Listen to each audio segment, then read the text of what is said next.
시청자 여러분 안녕하십니까. 목요일에 아침의 매일경제 시작합니다. 먼저 일면 기사부터 전해드리겠습니다. 매일경제신문이 준비되어 있습니다. 자동차 부품사 72% 이자도 못 번다. 우리 기업의 현실을 다룬 기사군요. 상장기업 90곳을 조사를 해봤는데요.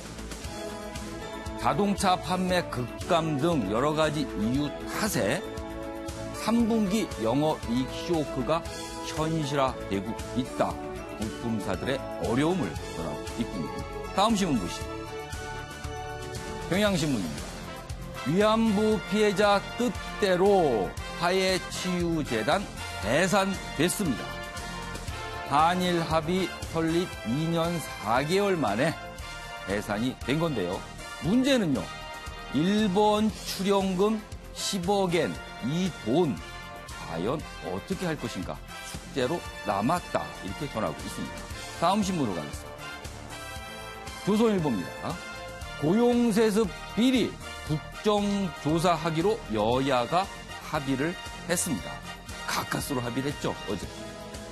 여야 정기국회 끝난 뒤 실시하기로. 그런데요, 여기 있습니다. 여권 내 친박원순계 의원들이 반발하고 있다. 이런 내용도 있습니다. 국정조사하기까지 그래서 논란이 예상된다. 이렇게 전하고 있습니다. 다음 신문 보겠습니다. 한국일보입니다. 면허 없어도 돼. 배달소년 죽음 내몬 어른들. 소년, 죽음, 어른. 이런 관계가 있다고 하네요. 여기 보시면요. 오토바이 싼 시급으로 10대들을 유혹해서 부모 동의, 계약서 없이 일을 맡기는데요. 문제는요. 무면허 알면서도 모른 척 일을 시킨다는 겁니다. 그래서 사망사고 나도 벌금 달랑 30만 원 내면 끝이다. 어른들의 이런 모습 일면에서 한국일보가 지적하고 있습니다. 자, 일면기사 짚어봤고요. 오늘 네 분의 패널께서 나오셨습니다. 한 분씩 소개해드리겠습니다. 먼저 윤영걸 전 매경닷컴 대표 나오셨고요. 오늘은 특별히 두 분의 현역 의원도 모셨습니다. 강병원 더불어민주당 의원, 백승주 자유한국당 의원 나오셨고요. 김윤철 교수도 자리하셨습니다. 안녕하세요. 안녕하세요.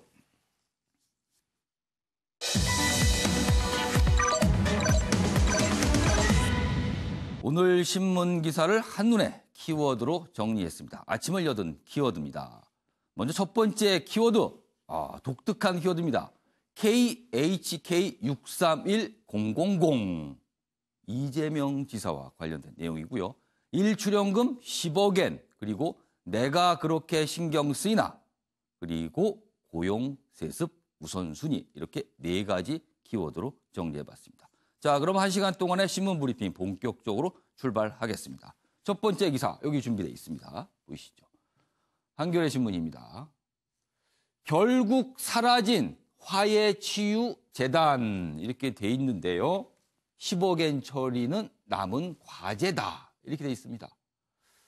여기 보시면 정부 설립 허가 취소 공식 발표. 1번 당연히 반발하고 있습니다. 설득의 문제가 좀 남아 있겠죠. 외교관계도 있고요. 그런데 당장 고민할 부분은 바로 10억엔 처리에 관한 내용입니다. 그 내용 옆에 기사로 좀 이어가 보겠습니다. 여기 있습니다. 일본 정부가 출연한 10억엔 처리 방식이 최대 숙제다. 그래서 다양한 아이디어들이 지금 제시되고 있는데요. 여기 있습니다. 바른미래당, 평화당, 일본에 돌려줘야. 그런데요, 반환하면 한일 합의 파기를 의미해서 외교관계 고려한 정부 방식에 고심을 하고 있다. 그리고요, 피해자 할머니들 재단 해산 환영한다. 합의 무효화하고 기금 반환해야 이렇게 주장을 하고 있다고 합니다. 문제네요, 참. 그러면요, 여기서 관련 영상 보고 이어가도록 하겠습니다. 그 정부 세운 거는 무슨 돈으로 세웠는가? 우리 할머니들을 팔아가지고 정부를 세웠어요. 그 정부가 무슨 실수 있습니까, 우리한테? 필요 없는 거예요. 이제 없어진다니까 시원해요. 언젠 없어져야 되죠. 네. 피해자 할머니들은 없어진다고 하니까 시원해요. 그리고 아예 돈도 줘버려라. 이렇게 얘기를 하고 계시는데요. 그거와 관련해서 정부의 움직임을 다룬 기사가 여기 추가로 있습니다. 보시죠. 경향신문입니다. 정부 1번 출연금 10억엔 도로 채워서 반환을 추진한다. 이렇게 돼 있습니다. 자, 현금 지급, 인건비 등으로 사용 후 남은 58억 원. 10억엔이니까 우리 돈은 한 100억 원 조금 넘습니다. 근데 그중에서 일부를 사용했고요. 지금 58억 원이 남아있는데 이 돈을 채워서 일본에게 반환한다. 일본서 다른 사업 제한 땐 협의 여지가 남겨 있다라고 해서 경향신문이 취재를 통해서 정부의 이런 움직임이 있다라고 보도를 하고 있습니다. 자, 윤영걸 전 대표님. 네. 여러 가지 논란 끝에 결국 재단은 해산이 됐습니다. 그러나 이 남은 돈 문제, 자, 정부가 고민할 수밖에 없을 것 같아요. 네, 상당히 고민이죠. 예. 그리고 저는 이 위안부 예. 합의 얘기가 나오면 그 3년 전에 2015년 예. 12월 달에 그 합의했을 당시 예. 발표할 때 생각이 납니다. 예. 그때 외교부 장관인 윤병세 장관이 그렇습니다. 5년 동안 해서 오병세라고까지 불렸잖아요. 예. 그분이 저 백화점에 양복 수선하러 갔었어요. 예. 그러니까 그때 당시에 발표가 두 가지 점을 알 수 있습니다. 제 기억에 그게 매일경제신문 특종으로 알고 있습니다. 그렇죠. 그 매일경제 특종인데 청와대 주도로 예. 내각도 모르게 했다. 그리고 또 하나는 미국의 오바마 정부 때 미국의 압력이 의외로 좀 컸다. 예. 그래서 좀 끌려가는 어떻게 보면 그렇습니다. 협상 뭐 한 건 사실이거든요. 예. 근데 악법도 법이라는 얘기가 있어요. 예. 합의는 한 거거든요. 우리가 도장 예. 찍었어요. 그렇죠. 그러니까 100억 원을 받았어요. 예. 저도 그때 반발을 많이 했습니다. 예. 강남 아파트 한 두세 채 값 받는 걸 우리 위안부라고 그 합의라고 그걸 받아온 거냐. 예. 그래서 강남 아파트 두세 채 값도 안 돼요. 100억이면. 예. 그걸 합의라고 했느냐. 저도 비난을 많이 했지만 예. 국가 간에 도장을 찍었고 했는데 이거 인제서 어떻게 하겠냔 말이죠. 저는 치유재단을 없애기라는 건 잘했어요. 이거는 예. 매달 인건비만 몇 천만 원 까먹는 거니까 이건 없애는 건 당연한데 예. 100억 중에 57억 원을 남았으면은 그건 한일 간에 좀 협의를 해서 예. 좀 미래지향적으로 좀 저는 좀 그 치유 회복이나 그 뭐 원혼을 예. 달래주는 다양한 문화 예, 활동이나 이런 쪽으로 좀 활동을 해야지 이게 전 정권 욕하고 예.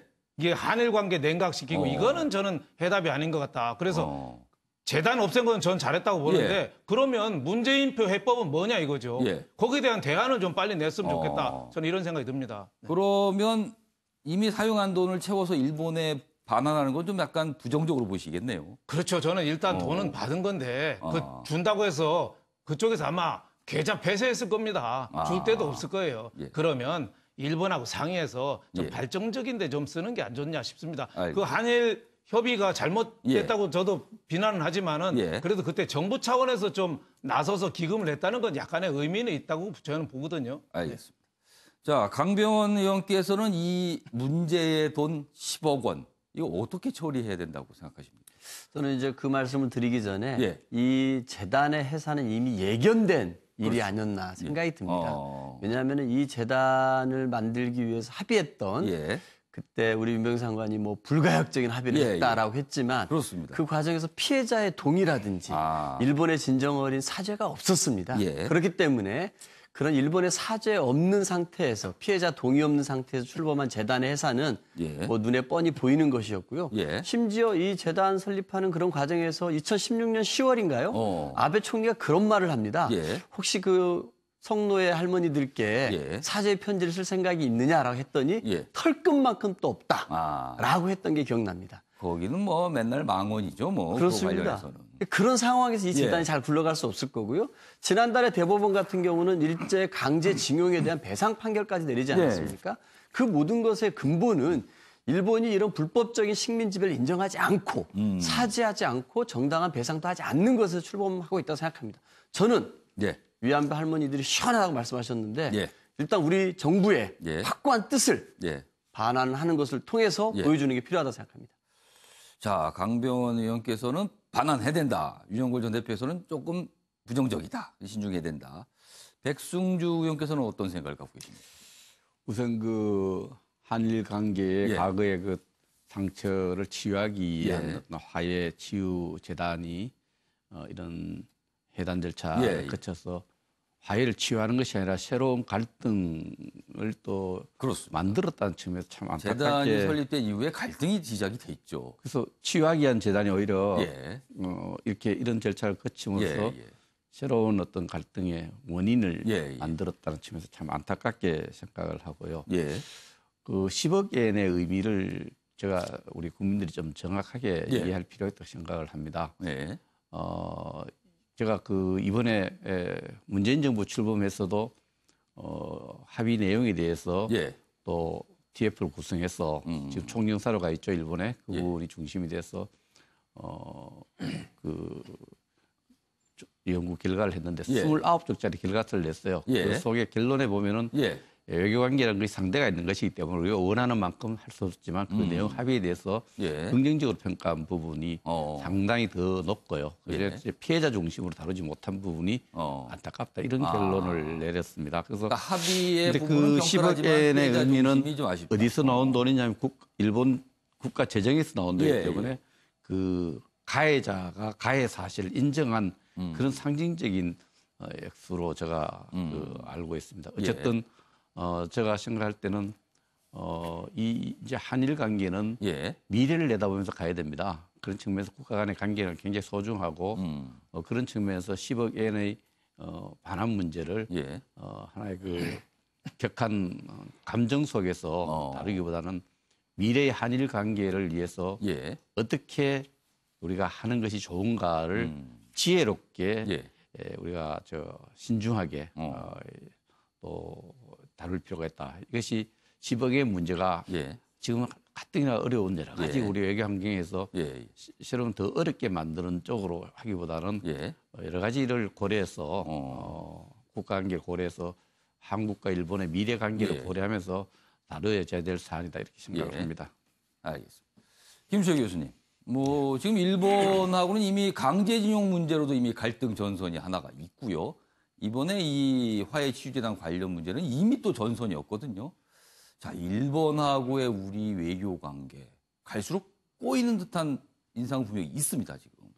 예, 그렇습니다. 그래도 이제 어쨌든 지금 합의 파기 선언을 하지는 않았거든요. 그렇죠. 예, 파기는 그래서, 아닙니다. 예, 그래서 또 이제 뭐 시간을 좀 봐야 되고 또 이제 재단을 청산하는 부분은 한 6개월에서 1년 정도 시간이 소요가 됩니다. 예. 그래서 너무 이제 성급하게 결론을 내리거나 또 뭐 내릴 수 있는 그런 상황도 아니고 예. 여기서 뭐 좀 잘 이제 지켜봐야 됩니다만 뭐 또 이제 위안부 할머니들의 이제 요청도 있으시고 또 외교적인 문제도 있고 이제 이런 부분들을 좀 합적으로 보면서 큰 그림을 우선 정부가 그려야 될 텐데 어쨌든 간에 한일 관계를 이제 정상화하는 것을 이제 좀 중요한 목적으로는 둬야 되겠다. 또 이제 그런 가운데 뭐 일본 여러 국내 정치적인 요소 속에서도 또 어떤 이제 예기치 않은 변수가 생길 수도 있고 이제 이런 등의 것들을 잘 고려해서 너무 어떤 성급한 결론을 내리지 않는 방향이 좋고 또 한편으로 이제 기금과 관련해서도 그렇습니다. 그러니까 어쨌든 유엔에서도 이제 그 강제 실종 기구에서도 잘못된 위안부 문제에 대해서는 잘못된 보상이 제대로 이루어지지 않았다라는 결론을 내린 바 있거든요. 그러니까 이런 이제 유엔이나 이런 국제 여론이나 이런 부분과도 좀 협력을 하고 협의를 하면서 기금을 어떻게 창의적으로 쓸 수 있는가에 대한 모색도 함께 해야 된다라고 보여지고요. 또 한편으로는 너무 이제 반환이라고 하는 부분들에 대한 그 요청이 너무 강하고 또 어떻게 보면 이제 국제사회에서도 그런 협의가 녹록치 않다면 뭐 공탁을 해가지고 좀 일단 놔두는 방식도 있습니다. 그래서 유엔 같은 곳에 공탁을 하는. 그렇죠. 그래서 이제 이런 문제들은 좀 우리가 너무 뭐 정부뿐만 아니라 국민들도 그렇고 여러 가지 이제 국가의 이제 여러 이제 좀 장기적인 발전의 부분들을 고려했을 때에도 이렇게 좀 성급하게 이렇게 이제 어떤 결론을 재촉하거나 이런 부분보다는 좀 더 이렇게 이제 지혜롭게 좀 대처하는 좀 더 전략적인 접근이 필요하다고 생각합니다. 네, 강병호 의원께서 발언 기회를 요청하셨습니다. 저는 이 문제를 바라볼 때 근본적인 시각이 있습니다. 일본 정부가 이 건에 대해서 아베 총리가 그런 거 아닙니까? 털끝만큼도 사죄할 생각이 없다는 거 아니에요? 그렇습니다. 그럼 이 돈을 어떤 명목으로 줬겠습니까? 그러니까 이걸로 그냥 소위 말해서 그냥 이거 받고 끝낸다. 뭐 그런 거죠. 정말 사죄합니다. 잘못했습니다는 의미가 전혀 없는 돈이었던 거고 그런 합의의 연상선상에 나온 재단이었습니다. 굉장히 치욕적인 저는 돈이라고 생각합니다. 이 알겠습니다. 정부가 받은 것 자체가. 알겠습니다. 네. 지금 불현듯 생각인데 바람입니다. 아베 총리가 방안을 해서 위안부 할머니들의 손을 잡고 사죄를 하고 그리고 돈 문제에 대해서 조금 진지하게 논의해보자. 이런 모습이면 뭔가 풀려갈 듯한데 너무 지나친 바람일까요? 한번 생각해 봤습니다. 어려울 것 같기도 합니다. 그런 생각은 참. 알겠습니다.